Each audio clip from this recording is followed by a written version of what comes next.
Hello everyone, this is video number 2, the sound machine, and do watch video number 1 as well for most important 40 plus give reasons. In video number 2, I will complete the give reasons from the sound machine, and next I'll be solving the give reasons from B. Wordsworth. Coming back to today's point of discussion, it's sentence number 21. Klausner went back to the table, put on the earphones, and bent down and took hold of a small white daisy growing on the lawn because he wanted to conduct more tests. Conduct more tests, very important, to prove his hypothesis despite his earlier certainty of where the sounds were coming from. He wanted to confirm and come to a conclusion about his discovery. Next, question number 22.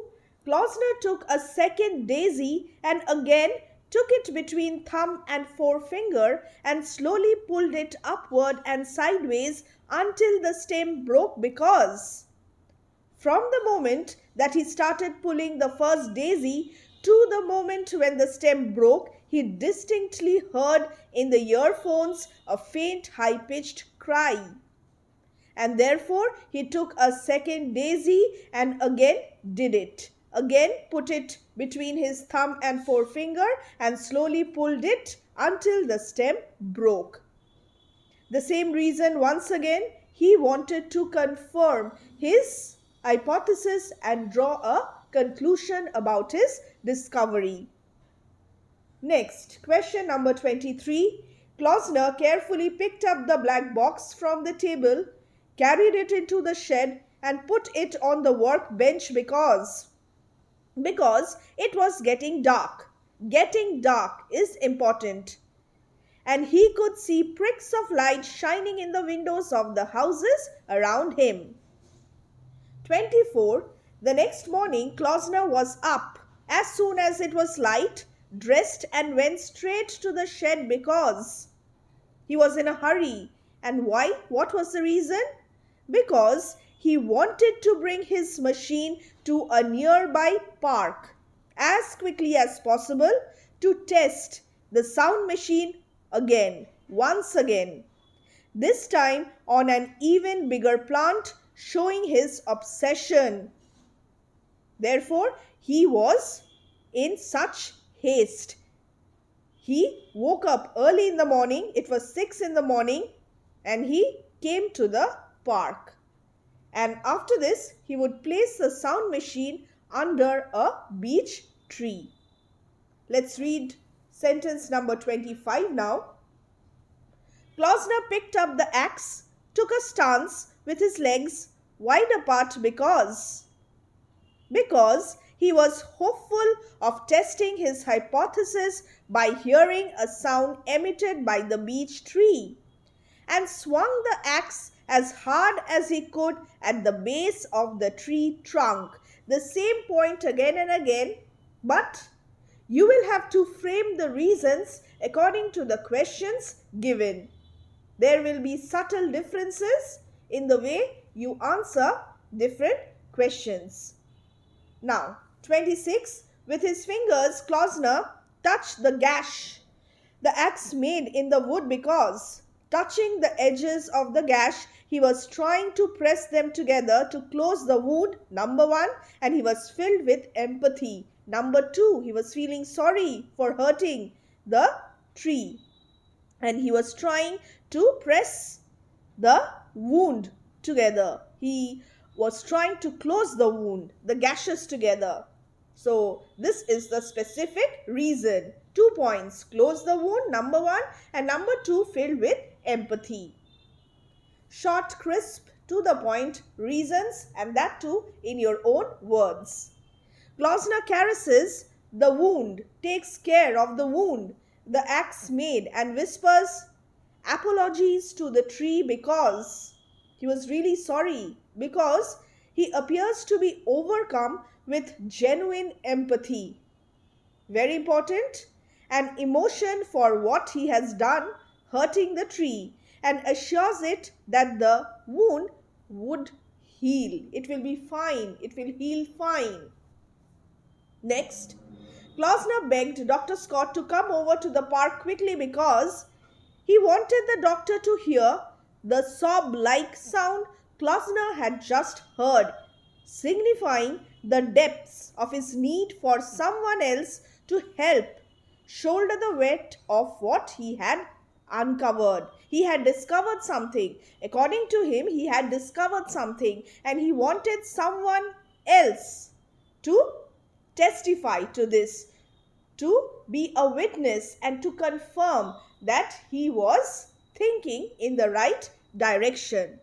And Dr. Scott was the person in whom he had confided his theory of sounds. And therefore, he begged Dr. Scott to come over to the park quickly. He was in a hurry. He did not want to waste time. Dr. Scott agreed to come over right away because while he was unhappy at being awoken so early, the doctor recognized the man's, Klausner's, frantic, almost hysterical tone of voice as one signifying a true emergency. The key words and expressions here are frantic, almost hysterical tone of voice, true emergency. In this reason, you must mention all these 3 points. Question 30. According to Klausner, the noise of the beech tree was worse than any human noise because it was toneless, frightening and throatless. Again, 1, 2, 3. Because of its toneless, frightening and throatless quality. Next, 31. Klausner brought the sound machine out in the park because he wanted a big tree and there were no big trees in the garden. These are the very words of Klausner. Next, 32. Klausner called Dr. Scott in the park because he wanted the doctor to hear the sound of the beech tree as he had confided in the doctor his theory of sound. He was the only one who knew about Klausner's theory of sound and therefore he wanted the doctor, Klausner wanted the doctor to hear the sound of the beech tree. Next, Klausner urged the doctor to put on the earphones and listen because Klausner prepared to strike the tree with the axe and Dr. Scott would have to listen carefully. Purpose number 1. Purpose number 2, and tell Klausner afterwards precisely, Precisely, precisely what he heard so that he could quite confirm his theory of sound. He could come to a conclusion about his discovery. 34. Dr. Scott cried out to watch out and run quickly because he observed as soon as the axe blade struck the tree and wedged deep into the wood high overhead, there was the crackling sound of wood splintering and the swishing sound of leaves brushing against each other, and a branch was broken. They had to save themselves. He wanted both of them to be safe and sound, and therefore he cried out, "Watch out and run quickly." The sound machine smashed into pieces because a great branch, 60 feet long at least, came crashing down and fell upon the machine. Dr. Scott was running away fast, but Klausner stood spellbound because he was still totally consumed by his project and was detached. Very important, detachment. He was detached from everything and everyone around him, unable to realize that his life was in danger. Now, coming back to sentence number 35, the sound machine smashed into pieces because a great branch fell upon the machine. This is the reference to the coffin of a child. The black box always looked like a child's coffin, foreshadowing of the doomed experiment, foreshadowing the fact that Klausner would never succeed in getting a functional machine. He would never be able to make a discovery. Keep that in mind. And it is ironical that he committed the mistake of placing the machine under a beech tree. He made an error, and this was one of the reasons for his doomed experiment. So, foreshadowing, coffin, and then you have the irony.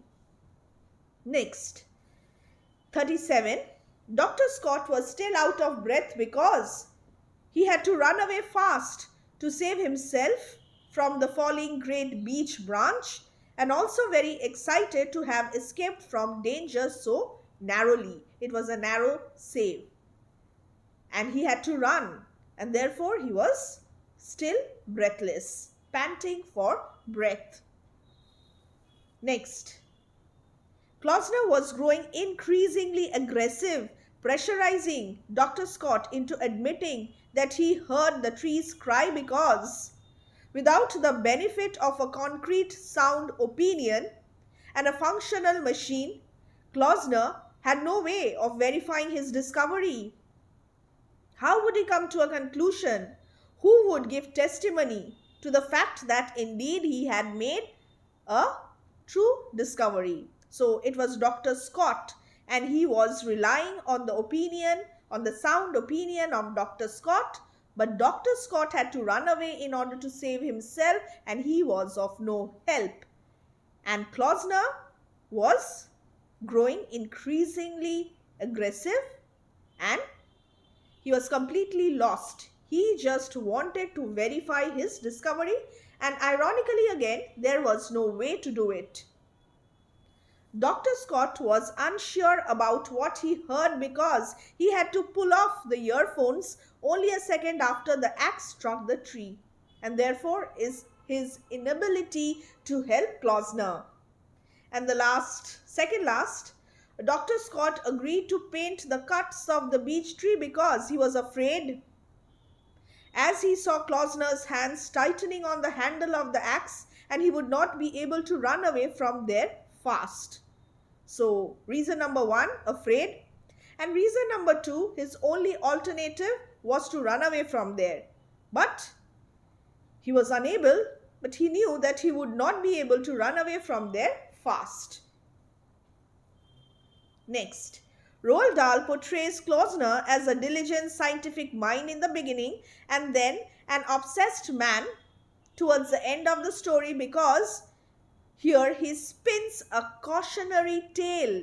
He tries to teach, showcasing just how easily one can be swept away in the currents of unchecked passion. So this story is about the pitfalls of unchecked passion and drive. He was too focused to stay normal. He was obsessed, bordering on lunacy, insanity, madness, and jeopardize their own health and safety, potentially even losing their very sanity in the process. You must be passionate, but you must not go crazy. You must maintain a balance.